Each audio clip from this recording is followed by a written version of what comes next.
কোটি দরুদ ও সালাম বিশ্ব মানবতার কান্ডারি, বিশ্ব মানবতার মুক্তির দিশারি, সৈয়দুল মুরসালিন, শফিউল মুজনিবিন, সৈয়দুস সাকালাইন, ইমামুল মুরসালিন, খাতামুন নবিয়্যিন মুহাম্মদ আরবি সাল্লাল্লাহু আলাইহি ওয়াসাল্লামের উপর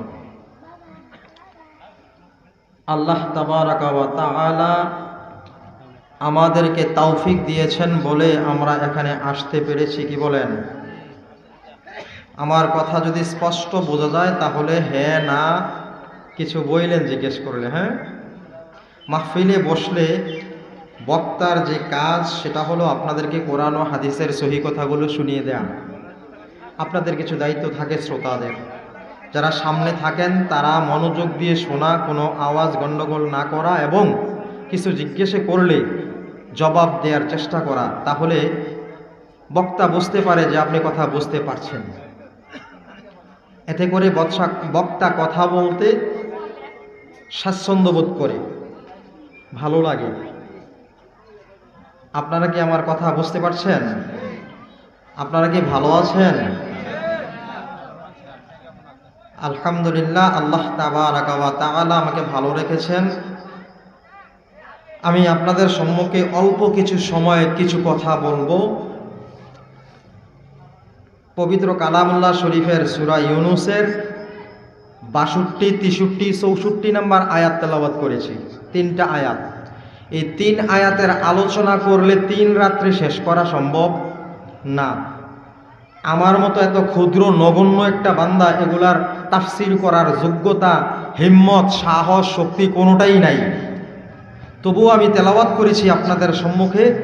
অল্প কিছু কথা বলার চেষ্টা করব খুব শর্ট সময়ে। আমি সব সময় শর্ট সময়ে কথা বলি, আর কথাগুলো একটু তিতা ধরনের হয়, করলা টাইপের। যদিও এখানে করলা টাইপের হয়, এই কথাগুলো আপনাদের ইহজগতের মুক্তি, পরজগতের ইহজগতের শান্তি, পরজগতের মুক্তির দিশা দেয় যদি খেয়াল করে শোনেন। ভালো কথাগুলো। আপনাদের সাথে দুশ্মনী করার আমার কোনো ইচ্ছে নাই। আছে? লাভ আছে? লাভও নাই। পয়গম্বর সাল্লাল্লাহু আলাইহি ওয়াসাল্লাম উম্মতদের জন্য কেঁদেছেন, উম্মতদেরকে জাহান্নামে নিতে না জান্নাতে? জান্নাতে। উম্মতের পয়গম্বরের অনুসারী, পয়গম্বরের ওয়ারিস যারা আলেম উলামা, তারাও চায় সমস্ত মানুষগুলো জান্নাতি হোক। এই জন্য কখনো নরম, কখনো গরম, কখনো শক্ত, কখনো তিতা, কখনো মিঠা, কখনো ঝাল, বিভিন্ন রকমের কথা আমরা বলে থাকি। এতে করে আপনারা কষ্ট না নিয়ে ধৈর্য সহকারে ভালো করে বোঝার চেষ্টা করবেন কথাগুলো কি হচ্ছে। আমি যে আয়াতটি তেলাওয়াত করেছি, মহান রব আল্লাহ তাবারাকা ওয়া তাআলা বলেছেন, আপনারা অনেক পীর মাশায়েখদের কাছ থেকে এই আয়াত শোনেন। শোনেন না? আপনারা এই এলাকার অনেক মানুষ পীর ভক্ত, আমিও একজন পীর ভক্ত। এই জন্য যেহেতু আপনারাও পীর ভক্ত, আমিও পীর ভক্ত, আপনারা আর আমি মোটামুটি কাছাকাছি। এই জন্য আউলিয়া সম্পর্কে একটা আয়াত তেলাওয়াত করেছি।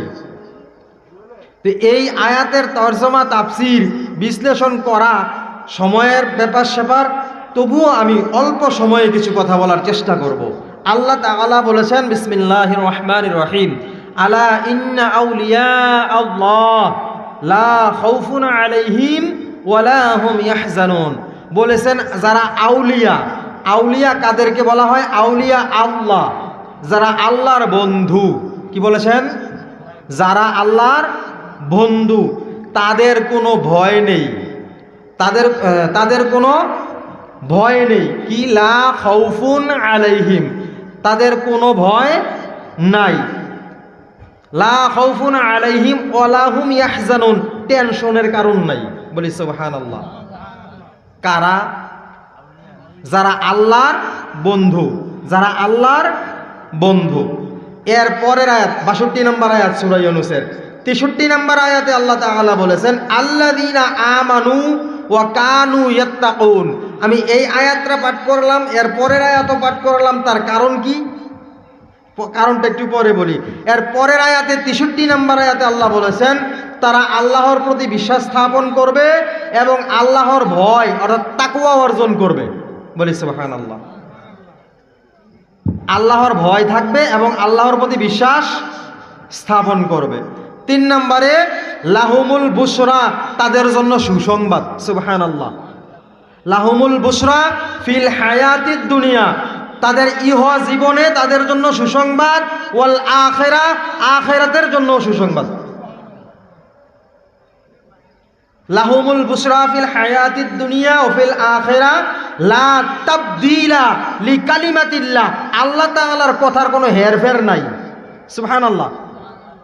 আল্লাহ বলেছেন তাদের জীবনেও কোনো ভয় নাই, আখিরাতেও কোনো ভয় নাই।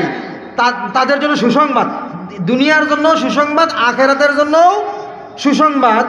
আর এই সুসংবাদ দিয়েছেন আল্লাহ, এতে কোনো সন্দেহ যদি থাকে, এই জন্য আল্লাহ বলেছেন লা তাবদীলা লিকালিমাতিল্লাহ, আল্লাহ তাআলার কথার কোনো হেরফের নাই। লা তাবদীলা লিকালিমাতিল্লাহি যালিকা হুয়াল ফাউজুল আযীম।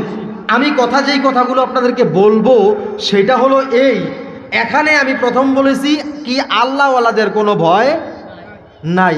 আল্লাহওয়ালা আছে না নাই? আল্লাহর বন্ধু, আমরা তো আল্লাহর বন্ধু আল্লাহওয়ালাদেরকে বলি, কি বলেন? হ্যাঁ, আল্লাহর বন্ধু। আর হাদিস যে পাঠ করেছি এই হলো 3টা আয়াতের সংক্ষিপ্ত বাংলা তরজমা। এবার বিস্তারিত কিছু বলবো ইনশাআল্লাহ। আর হাদিসটা যে পাঠ করেছি, হাদিসটা এইটার সাথে কোনো সম্পর্ক নাই, ভিন্ন। হুব্বুদ দুনিয়া রাসু কুল্লি খতিয়া, আমি বলেছি পয়গম্বর সাল্লাল্লাহু আলাইহি ওয়াসাল্লাম বলেছেন দুনিয়ার মোহাব্বত হলো সমস্ত ক্ষতির কারণ, সমস্ত ক্ষতির কারণ। এখন এইটা কেন পড়লাম, আলোচনায় আসবো ইনশাআল্লাহ। এই ছিল কোরআনের আয়াত এবং হাদিসের বাংলা তরজমা।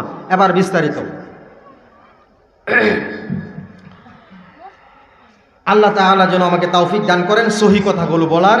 আপনারা আমার জন্য দোয়া করুন, আমি দোয়া করি আপনারা যেন সহি নিয়তে, আমলের নিয়তে কথাগুলো শুনতে পারেন। যাই 2-4টা কথা বলবো, আপনারা যেন আমল করে আপনাদের জীবনকে সুন্দর এবং আখিরাতে মুক্তির ব্যবস্থা করতে পারেন। আল্লাহ তাআলা সেই তৌফিক দান করুক। সকলে জোরে বলি আমিন।